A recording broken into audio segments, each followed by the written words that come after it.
All aboard the toxic gossip train, chugging down the tracks of misinformation. The toxic gossip train. What the actual... Okay, so I'm sure that you've all heard of cancel culture and know that it's very controversial, but do you actually know why or even what it actually is? Not to worry, that's literally why I'm here. According to this Pew Research Center study, no one can agree on what cancel culture actually is. Where some see public shaming and accountability, others see free speech restrictions and emotional little crybabies who can't take a joke. Cancel culture, according to this research paper, can manifest in all sorts of different ways. For instance, the Me Too movement was the first big example of deplatforming people for their harmful actions towards marginalized groups. Let's take a look at the quick history. Cancel culture began on Twitter and Tumblr in the 90s and 2000s with African American people speaking out about social issues and calling out famous people for being problematic.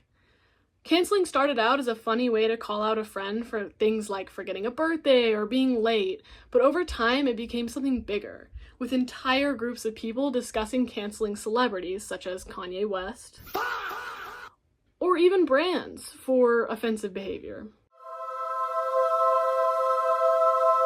A lot of people believe that cancel culture can do some real good in society.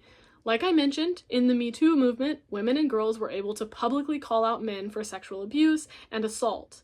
Lots of very powerful men were fired from their jobs, convicted for sex crimes, or at the very least socially outcasted because of this movement.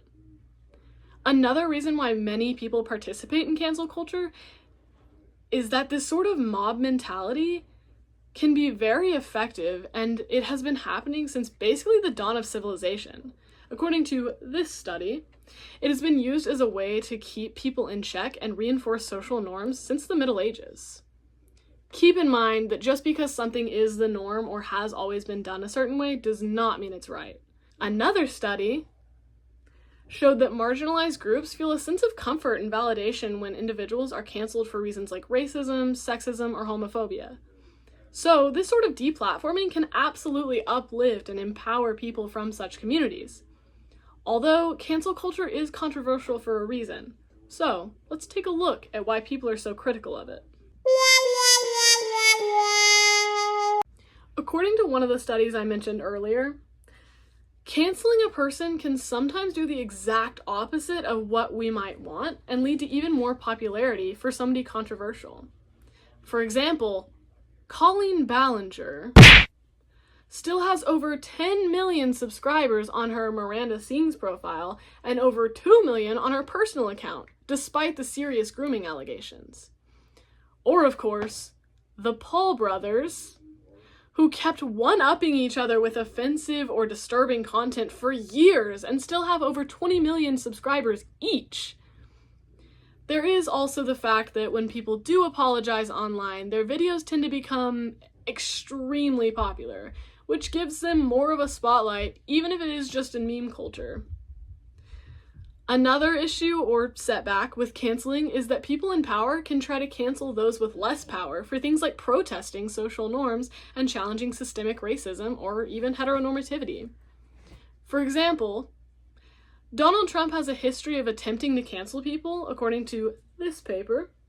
In fact, he demanded that the NFL fire Colin Kaepernick for taking a knee during the national anthem and went so far as to suggest that the quarterback did not belong in the United States.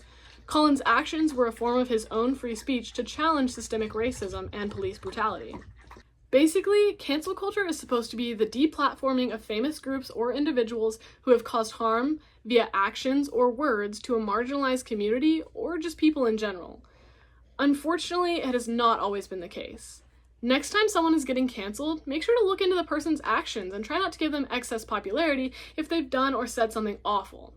If something does not align with your personal values, there are ways to deplatform and take away, or at least limit, a celebrity's influence.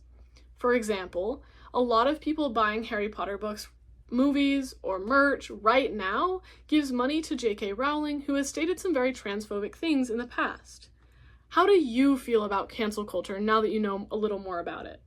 Let me know in the comments, and please feel free to check the sources. I have them linked in the description for a more in-depth version of what I talked about today.